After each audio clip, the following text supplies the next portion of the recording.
بسم اللہ الرحمن الرحیم۔ بنی اسرائیل سے متعلق تاریخی حقیقت یہ ہے کہ انہوں نے بہت سے نبیوں کو قتل کیا، جن میں ان کے اپنے قبیلہ کے حضرت زکریا علیہ السلام اور حضرت یحییٰ علیہ السلام بھی شامل ہے۔ حضرت ابراہیم علیہ السلام کے بڑے بیٹے حضرت اسماعیل علیہ السلام تھے اور چھوٹے بیٹے حضرت اسحاق علیہ السلام تھے۔ خانہ کعبہ حضرت ابراہیم علیہ السلام اور حضرت اسماعیل علیہ السلام نے آج سے تقریباً 4000 سال پہلے تعمیر کیا تھا۔ البتہ روایات سے پتہ چلتا ہے کہ اس جگہ پر سب سے پہلے حضرت آدم علیہ السلام نے خانہ کعبہ تعمیر کیا تھا۔ حضرت ابراہیم علیہ السلام نے فلسطین کے علاقے بیت المقدس میں بھی عبادت گاہ بنائی۔ حضرت اسحاق علیہ السلام بھی وہاں عبادت کرتے رہے، مگر وہ ہمیشہ مکہ مکرمہ میں واقع خانہ کعبہ جاتے تھے۔ حضرت اسحاق علیہ السلام کے بیٹے یعقوب علیہ السلام تھے۔ اسرائیل حضرت یعقوب علیہ السلام کا لقب تھا۔ اسرائیل کے معنی ہے عبداللہ یا خدا کا بندہ۔ بنی اسرائیل ان کے قبیلے کو کہا جاتا ہے۔ حضرت یعقوب علیہ السلام کے بیٹے یوسف علیہ السلام تھے جو مصر کے بادشاہ بنے۔ بنی اسرائیل میں بھی پھر حضرت موسیٰ علیہ السلام مصر میں پیدا ہوئے۔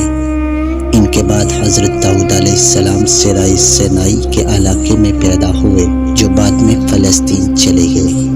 جب داؤد علیہ السلام نے انتہائی طاقتور دیوبل جالوت کو اللہ کی نصرت سے خلیل سے پتھر مار کر گرایا تو فلسطین کے بادشاہ سول نے حسب وعدہ ان کی شادی اپنی بیٹی مشل سے کر دی۔ سول کے مرنے کے بعد داؤد علیہ السلام فلسطین کے بادشاہ بنے۔ داؤد علیہ السلام کی وفات کے بعد ان کے بیٹے سلمان علیہ السلام فلسطین کے بادشاہ بنے۔ اللہ تعالیٰ نے خواتین اور ہر قسم کے جانور سلمان علیہ السلام کے تابع کر دیے تھے۔ 961 قبل مسیح سے 922 کے دوران حضرت سلیمان علیہ السلام نے جنوں کی مدد سے مسجد اقصی اس کی جگہ تعمیر کروائی، جہاں ابراہیم علیہ السلام نے عبادت گاہ تعمیر کروائی تھی۔ 5 مسیح میں یہ ریاست 2 حصوں میں تقسیم ہوئی۔ جنوبی علاقے پر بابل کے لوگوں نے قبضہ کر کے عبادت گاہ مسمار کر دی اور بنی اسرائیل کو وہاں سے نکال کر اپنا غلام بنا لیا۔ اس کے 100 سال بعد بنی اسرائیل واپس آنا شروع ہو گئے اور انہوں نے اپنی عبادت گاہ تعمیر کی، مگر اس جگہ نہیں جہاں حضرت سلیمان علیہ السلام نے عبادت گاہ بنوائی تھی۔ 3 مسیح میں اسکندر اعظم نے اسے یونان کی قبل سلطنت میں شامل کر کے بنی اسرائیل کو وہاں سے نکال دیا۔ مسیح میں بنی اسرائیل نے بغاوت کر کے 1965 قبل کے ایک یہودی سلطنت کی بنیاد رکھی۔ 100 سال بعد یہودی ریاست پر سلطنت روم کا قبضہ ہو گیا۔ 70 عیسوی میں کچل دیا اور یہودیوں نے بغاوت کی، جسے شہنشاہی یہودیوں کی عبادت گاہ کو مسمار کر کے انہیں وہاں سے نکال دیا۔ روم کے بادشاہ حیدریان یہودی کو شروع میں بیت المقدس آنے کی اجازت دی، لیکن بغاوت کرنے پر بیت المقدس کے شہر کو مکمل طور پر تباہ کر کے یہودیوں کو غلامی کی طرح بیچ کر شہر بدر کر دیا اور ان کا واپس بیت المقدس آنا ممنوع قرار دے دیا۔ 624 عیسوی تک فلسطین پر ایرانیوں کی حکومت رہی اور بتایا جاتا ہے کہ انہوں نے یہودیوں کو عبادت کرنے کی کھلی چھٹی دے رکھی تھی، مگر انہوں نے مسجد اقصی میں عبادت نہ کی اور عرب عیسائیوں پر بہت ظلم کیے۔